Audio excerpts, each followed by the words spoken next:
Since 16, WAPT News begins with breaking news. Well, we are following breaking news right now. Hinds County Emergency Management giving updates on the rising Pearl River. Let's listen in now live. Hinds County, a uniform response to this flood. Please take this flood seriously. Evacuate your home if you have been identified as being affected by a 38-foot crest of the Pearl River. Be prepared to be away from your home for at least a week. This crest could last for several days and a slow fall next week. Hinds County Emergency Management Agency will be staffed 24 hours a day until this threat is over, and that started this morning at 7. Now we'll hear from John Sigma with the reservoir. Good afternoon. I'm John Sigmund with the Barnett Reservoir. We did get a touch of good news from the Weather Service this morning. The peak inflows were reduced by about 5,000 cubic feet per second, down to 83,000. That's still a great deal of water.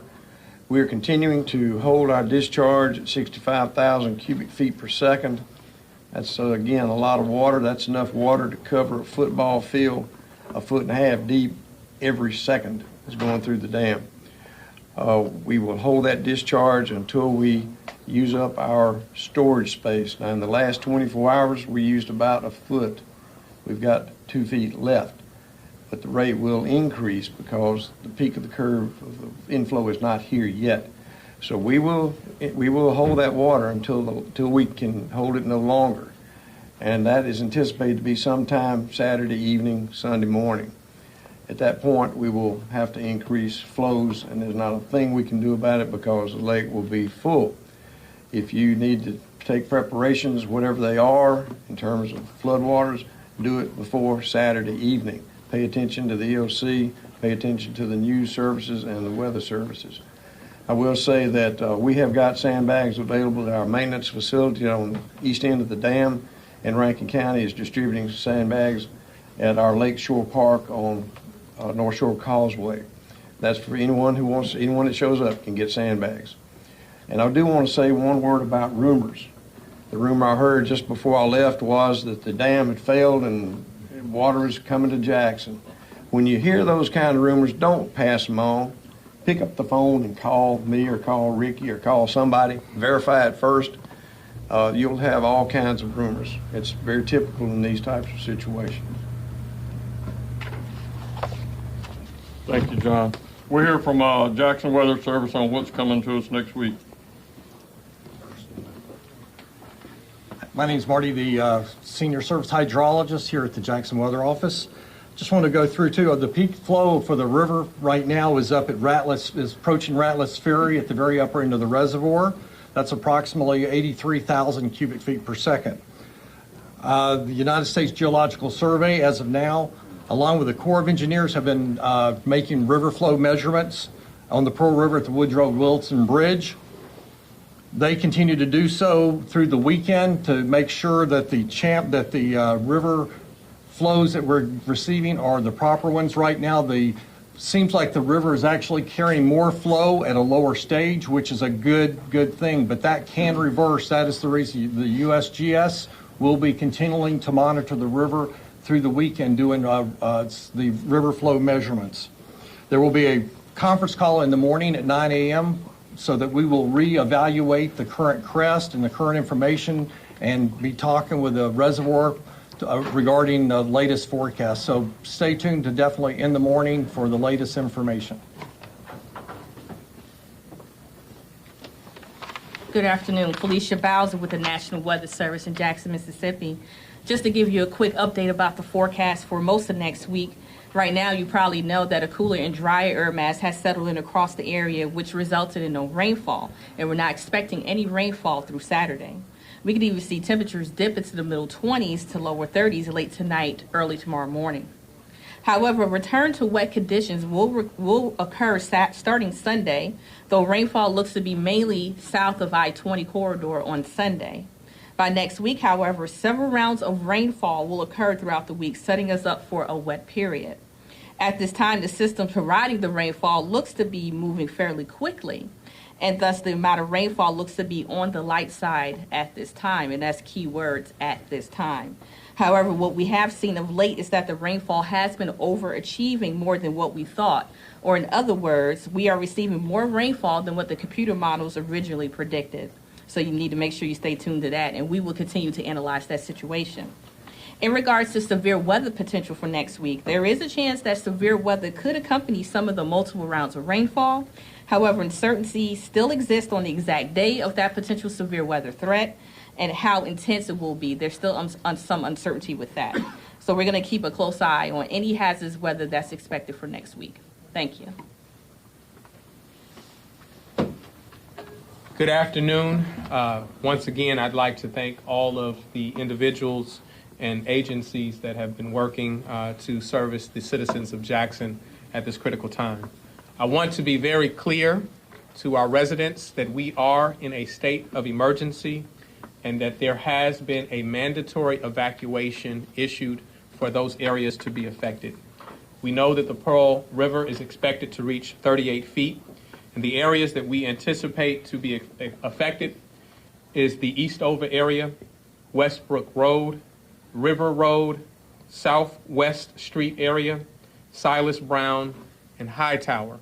There are many other communities or many other streets associated with those areas, particularly in Northeast Jackson, that are already experiencing the water reaching high levels.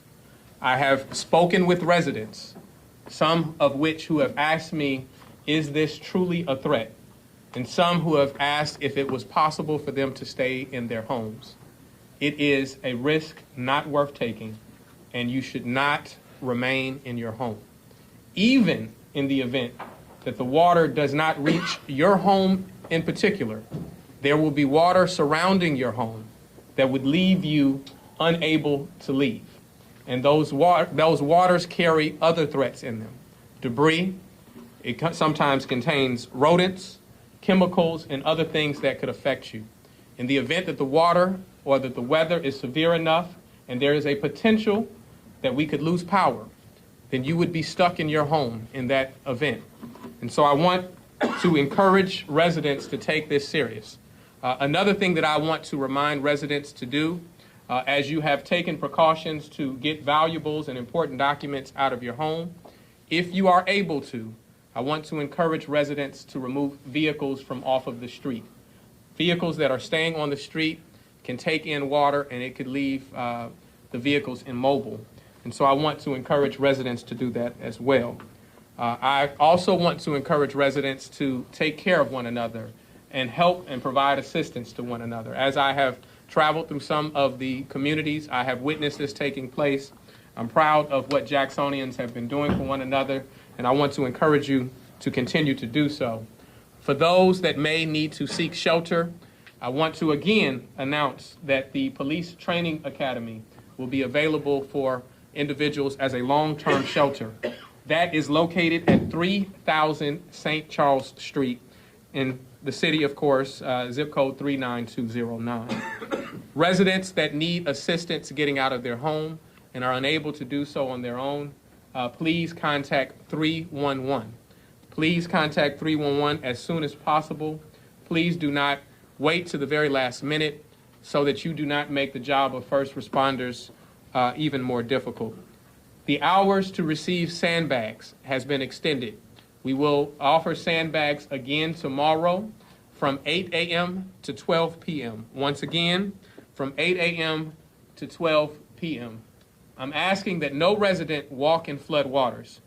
Be smart, turn around, do not drown, do not allow your children to play in flood waters or your pets. Once again, these waters can contain a number of objects and threats within them, and so it is not safe to do so, even if it appears that it is not a problem. And I also want to encourage residents not to remove barricades. They are there for your safety, and you do not know the depth of the areas in which you may attempt to travel. So do not remove barricades and take the necessary precautions. For updates on the affected areas, the city website, which is www.jacksonms.gov, provides an updated map, a link to an updated map so that you would know if your area is affected. The Red Cross is working with the city of Jackson in the shelters that we have available. And so I once again would like to thank all of those who have been working alongside the city, the police department, which has been doing a door knocking campaign. They will return to doors very soon, once again to remind people that this is a serious circumstance and they must evacuate. Thank you, and God bless. No. Thank you, Mr. Mayor. I appreciate your comments there, and thanks for all the first responders who are working on this project right now. I just want to encourage the residents of Ward 1 to be vigilant and pay attention to what's going on about them, and be aware that weather conditions can change, and that can change the plans that we need to undertake. So be aware of that. Stay in touch with the news, your sources for news on the websites and also on television, and be prepared to take corrective action if plans do change. Thank you, sir. To continue, please continue through the weekend to monitor the news stations, social media pages, updates, alerts, Hinds County website, www.hindscountymississippi.com, Hinds County Facebook page and Twitter at Hinds County, Mississippi. So please, as the mayor said, this is a serious situation. Take these warnings, take the evacuation seriously. I believe, talking to the reservoir, they need to be out no later than about noon tomorrow. We're running out of time for these people. You may not have water in your house, but you may not be able to get the vehicles down the streets and into your house. And if you go down the streets in your vehicles, you could push water into those houses that may not normally flood or not get a flood this time. So please, you need to be out by noon tomorrow. Now we'll take questions for anyone that may have a few questions. Mr. Mayor, it looks like you've been expanded the number of neighborhoods in Northeast Jackson that are affected. I know you listed Eastover. Yes, parts of the Eastover community, I think, have always been projected to be affected. Are they under that evacuation orders and the folks in that neighborhood? Those areas within there that are provided to the police department and provided by MEMA, they will ask that they evacuate as well. Mr. Mayor, can you elaborate about the police academy again being a shelter? What are they setting up there, and could people stay there for a couple of days if needed? It is being set up as a long-term shelter. Obviously, we don't know the extent of what damage we may incur, and so we have to be prepared for all of those possibilities. The American Red Cross is working alongside the Jackson Police Department and the city of Jackson to outfit that facility and make certain that the personnel is there to accommodate the needs of individuals to be received.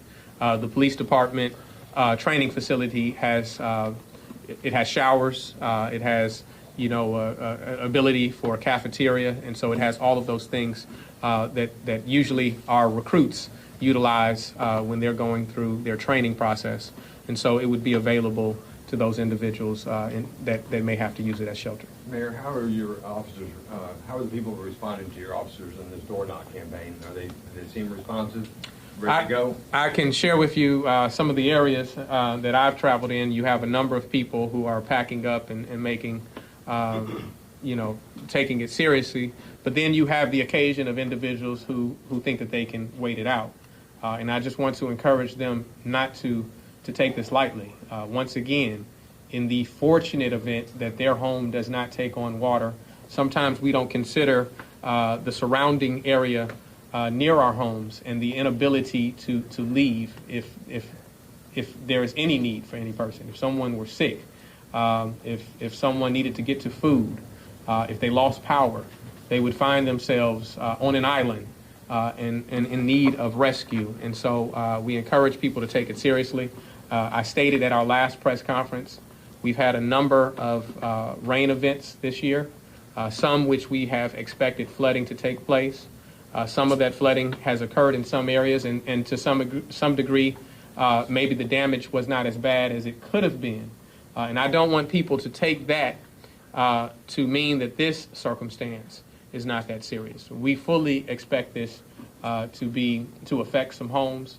We fully expect this to be a threat to some property, and so we don't want life to be threatened as well. At this point, have you guys already done any water rescues? And can you talk about any neighborhoods where you've had to rescue people? Police have not done any water rescue. Repeat your question. Water rescues in neighborhoods in particular that you've already seen numbers of people that you've had to rescue already? Yeah, I believe JPD and JFD did one yesterday. We got a situation on the Big Black River. We did one this morning with Game and Fish and our forces. I do believe that when you talk about the door knock campaign, we got 20 Game and Fish officers and 20 MDOT officers that are assisting JPD in that area up there. And I believe the Game and Fish people brought boats, so they are also already on the scene out there. So any type of water rescue or water removal can be handled. I have a question for Mr. Sigmund, sir. Could you tell us what the rate of water is leaving the gates right now, and just elaborate more about what's coming into the reservoir, how you're trying to balance that ratio to relieve pressure off the Pearl? Currently, we're releasing 65,000 cubic feet per second through the dam. The water coming into the dam is approximately 74,000 cubic feet per second. The excess water is simply being stored in the lake, and the lake continues to rise. It's a 34,000 acre lake. So every time we put a foot in there, that gets you those 33,000 football fields full of water. And how much more storage space do you have to work with? We've got, as I said earlier in my briefing, we have 2 more feet to work with. And that should get us through Saturday evening, Sunday morning. Mr. Sigmund, real quick, the sandbag, how much longer is that today, or is that going to go on tomorrow? Do you have an idea? The sandbag function that we had is depleted now. We didn't have that many. We had some filled, and they went really quick. The Rankin County Board of Supervisors is sponsoring the other one, and as far as I know, it will be open all day tomorrow.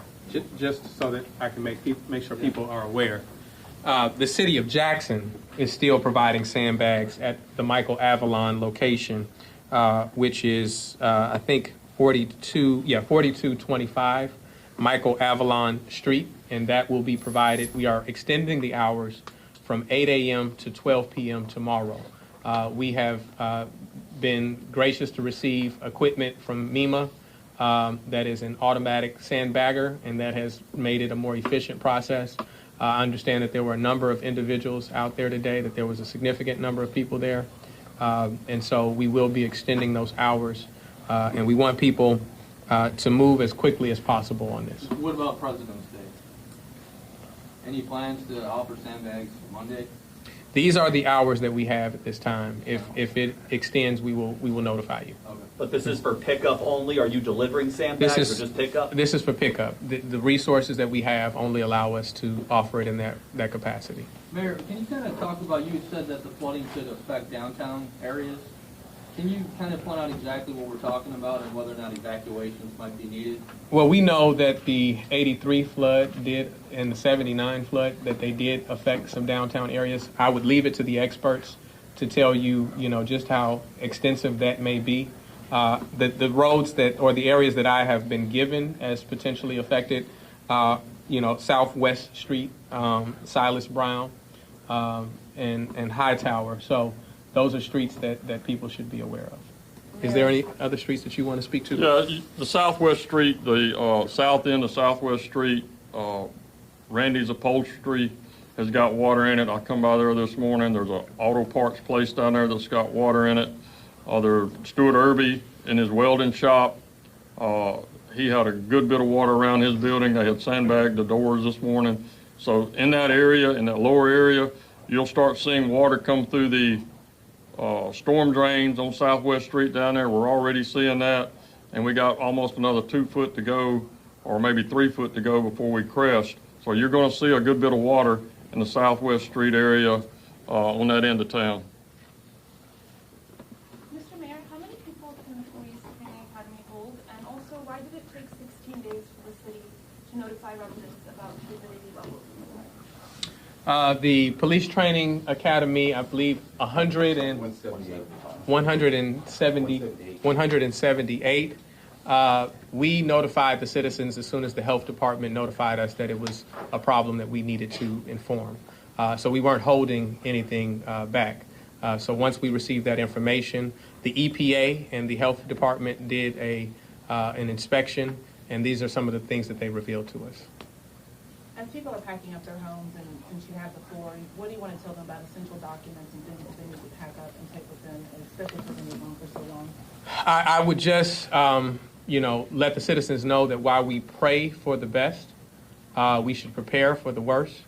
And in the event that the time away from their homes could be extended, or their homes take on damage, that it is important that they have those documents that would be necessary to take care of their personal and medical needs, for instance.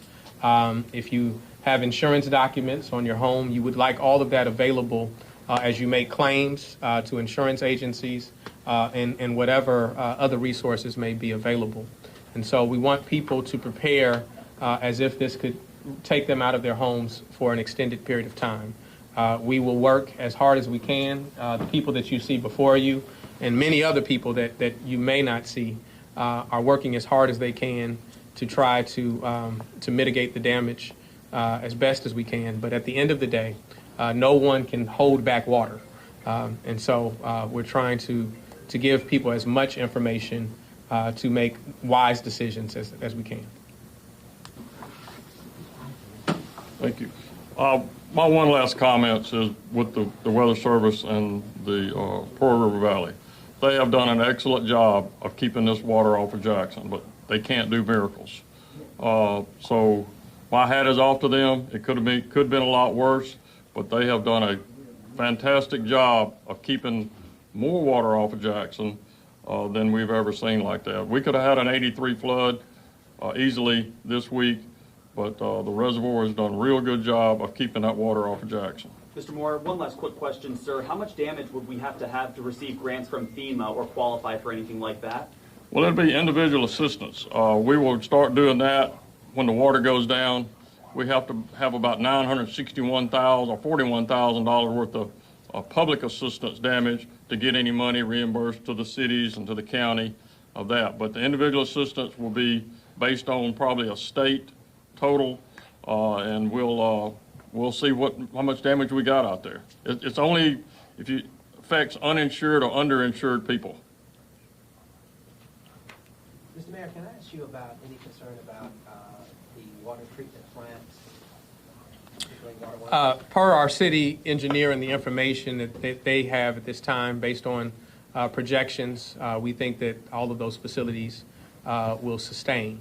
As we know that, if we take on more water, then that changes the circumstances for affected homes. It changes the circumstances for river levels, and it could potentially change the circumstance for those facilities. But as it stands today, we believe that those facilities will be able to sustain the water that we're going to be taking on. Is there anything that the city has to do to make sure that they are staying intact? I'll pass it to an engineer. Could you ask the question? Well, any concern about, is there something that you guys can do to make sure that the water treatment plants remain intact if they are somehow impacted by floodwaters? Well, we put sandbags around some of at JH Fuel, around a couple of doors, just in case, especially where we have the intake at the actual river, to make sure that our pumps are not submerged. But as of right now, looking back at some of the data and talking to some people back at that time, around 83, we don't see any impact as it relates to the crest that we're going to receive on Saturday. Of course, if there is a higher crest, then we will have to take some additional measures in order to assess it, and also too, that's going to affect some members within the community as it relates to our ability to distribute water from JH Fuel. So it's a fluid process, and as we get more information, then we'll pass that along to the community and to the media. All right, if that's all, we will probably do this again maybe Sunday, unless something arises that we need to do it tomorrow, but we'll get all the information out to y'all. Thank you. A lot of information there from Hinds County, from Jackson leaders, from city engineers about what to expect over the next 48 hours as we watch this flooding. A few things that are important. If you need to get out of your home or if you need to protect your home, you need to do that by Saturday evening. Reservoir leaders say they're holding the water back as long as they can, but they will reach the end of their ability to do that sometime Saturday. Remember, the evacuation order is mandatory for people who are in the expected flood zone. They are extending the hours for sandbags. You can get those tomorrow on Michael Avalon from 8 a.m. until noon. And finally, be prepared to be away from your home for a week if your home or your business is in that expected flood zone. Now remember, we are committed to keeping you updated for as long as this flooding threat lasts. You can find the streets that are expected to be affected by flooding. We'll have those scrolling for you at the bottom of your screen throughout the evening today. We're going to return to regularly scheduled programming for about 30 minutes. We'll see you right back here live at 5.